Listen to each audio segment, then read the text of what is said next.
Davi here, and today we have a new episode in the Art of Davi podcast. And today we'll talk about having something to call your own. And I think this can help with it's some form of a confidence booster because seeing that you have something that's in your tool set that you can clearly do, not almost naturally, seamlessly execute and perform and do. I think that's very important if you want to move forward, like having something before you try and have something for others. Because I think if you want to provide value to other people, I think you have to do something, create something of value first to yourself. For example, if you're trying to do art, like people have always said this, like draw what you like, paint what you like, create, illustrate, sculpt, model what you like. But it's a very simple advice, but how many of us actually do it? And I think that's what's getting in our way. In my way, I'm projecting again. Oh. And I think one of the reasons why I'm not going as fast as I can, or I'm not moving in a way that I'm okay with, I think it's because I'm not like I'm trying to figure out what kind of art to post, and I'm not just doing what I want first. And I think I need to get that itch scratched. I kind of sound like a hoe. I'm sorry, but because it's kind of a common saying, but you get the point. Like, for example, I've done a few like mech sketches of Evangelion. Like, why can't I not do it? Like in my last or a few episodes back, the podcast with the video, because I have a podcast without the video.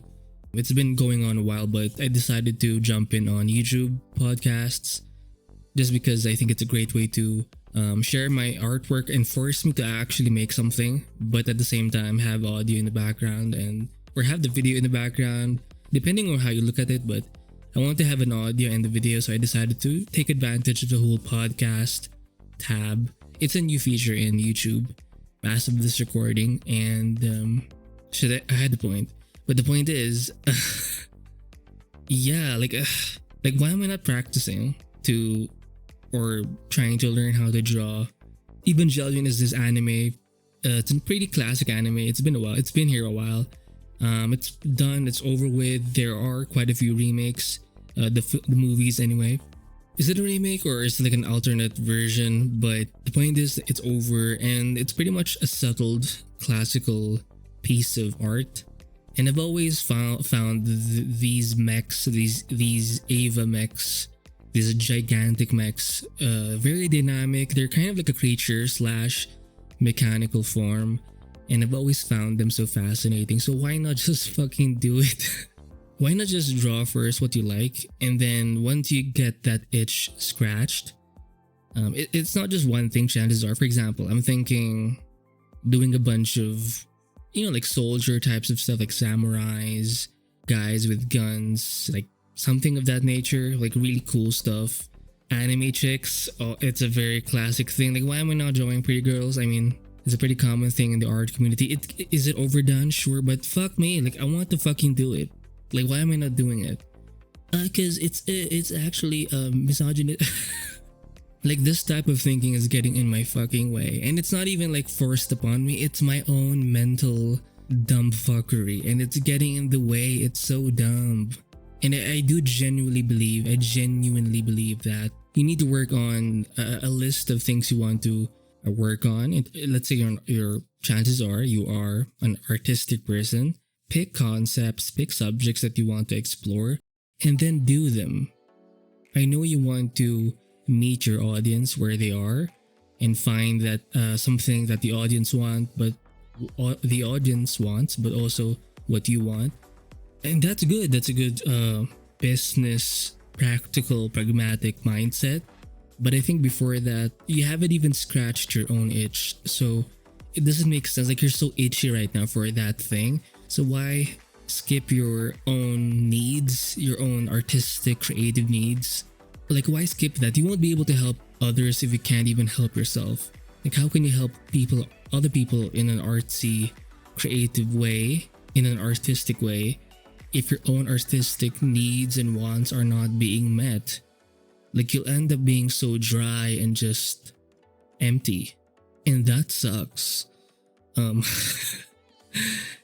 so I think right now I'm thinking, if I'm going to do this, I think I should focus on just doing what I'm into and doing a bunch of it, so I can actually call it my own. Because for something to be your thing that you can kind of claim as your own, you need to not just do it but have a good track record of it. So you need a bunch of that thing out there, whatever that thing is. For example, if I'm interested in mechs, I need to do, say, this is an arbitrary number, but let's say I'll do 30 30 like videos or sketches of me recorded, obviously, for, because it's nice to see the process and stuff. But the point is, I want to have 30 sketches of, say, or 30 paintings or whatever, 30 illustrations of, say, an Ava mech, an Evangelion mech from this anime. Basically fan art slash concept art. It's my own interpretation, and focusing on that for maybe, I guess, a month or less, if I can do 2-3 a day. Who knows? But the point is, having a bunch of artwork that's somewhat consistent, that's within the same subject, similar approach, so meaning it looks visually the same, like the style is somewhat, or the methodology is somewhat close, the subject is somewhat close. Having that settled and having it, like, being able to see that in your body of work, I think that can help a lot with boosting your confidence, and that can help you move forward in creating more artwork that's more general, or that can really, or that scratches the itches of your audience, of the public in general. So I think the point of this, I think, is to try to scratch your own itch first and have it settled. So doing art that means something to you, it doesn't have to be this heavy purpose kind of thing. Like, if you like drawing feet, then just do it, bro. Like, it's okay, no judgment. We're a very safe and feet open zone here. But the point is, like, any kind of fetish you want, and you'll see this a lot in plenty of artists. Whenever they do their personal sketchbook, like flip overs or flip throughs or walkthroughs, sometimes they'll slightly show their more naughtier pages, and I think we need that itch scratched, because you're going to go fucking insane if you don't.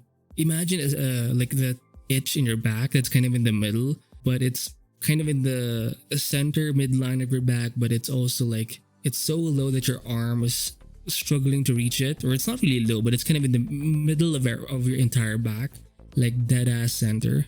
Like, damn, that kind of itch is so frustrating, and I think that's what we feel artistically when we don't indulge in our own creative needs and wants. So you need to call something your own, and maybe it's not just one thing. Maybe you have to do a bunch of things first to move forward. Like, without you doing those things, you're going to have this hesitation. Like, there's going to be something in the back of your mind that you want to do.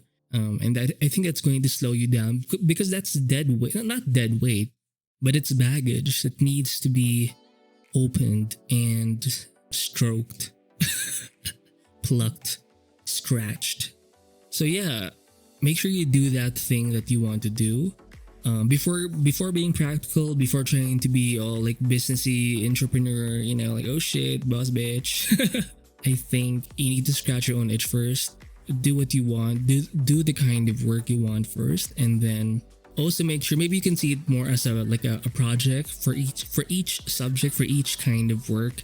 Think of it as a project or a batch of stuff where, let's say you do, because you need to see like a quantity aspect. Because if you only do it once, like, it's kind of, you'll see it from your own point of view as a one-off. Like, you can do it, but it's more in the moment. Like, you can't really call something your own if you've done it only once. Like, you need to be established, and I think a solid way to be established is to have a track record, to have a body of work that represents, oh shit, like, I can actually do this repeatedly. And I think having a number, you decide this for yourself, but it's good if you have like a lot, let's say 20, 30, 50, 100 paintings, sketches of that something. Once you have that in check, I think you're going to be more confident that you can do that thing. So make sure you reflect. If you want to draw some mechs, do those things. Draw some hot, pretty chicks with nice feet. Then do that thing. If you want landscapes, then do landscapes. If you want environment art, then do environment art. If you're into comics or manga, then maybe do some panels. It doesn't even have to be like an entire like freaking book. Now this will depend on you, obviously, but the point is, do what you want to do first, creatively, artistically, before expanding to your wider audience. Because if you can't do this for yourself, why do you think you can do it for others? And even if you can do it for others, it doesn't mean it's going to feel good doing it for others. Because there's something inside of you that's not met. You'll end up just suffering, and what's the fucking point, you know? You'll end up being this commercialized, monetized thing, and it's not bad to have that side of you, but if you're limited to that concept, I think long term it's not gonna work out, and you're going to suffer, and it's not gonna be sustainable, and you'll actually not have as much fun. And so I think this goes back to just having fun, and start with having fun, and then you can focus more on feeding more nutritious content and products to your audience, or whatever you're trying to offer, or whatever you're trying to showcase to a wider public audience. So that's it for this podcast episode. Hopefully you got the message. Have something to call on your own and work on this, spend time on this. And I think for me, and maybe for you, once we have this, but once we have enough of this in our tool set, in our track record, in our portfolio, I think it's going to be easier for us to move forward and expand our skill sets, our creative mind, and much more. So hopefully this helps. I'll see you in the next episode.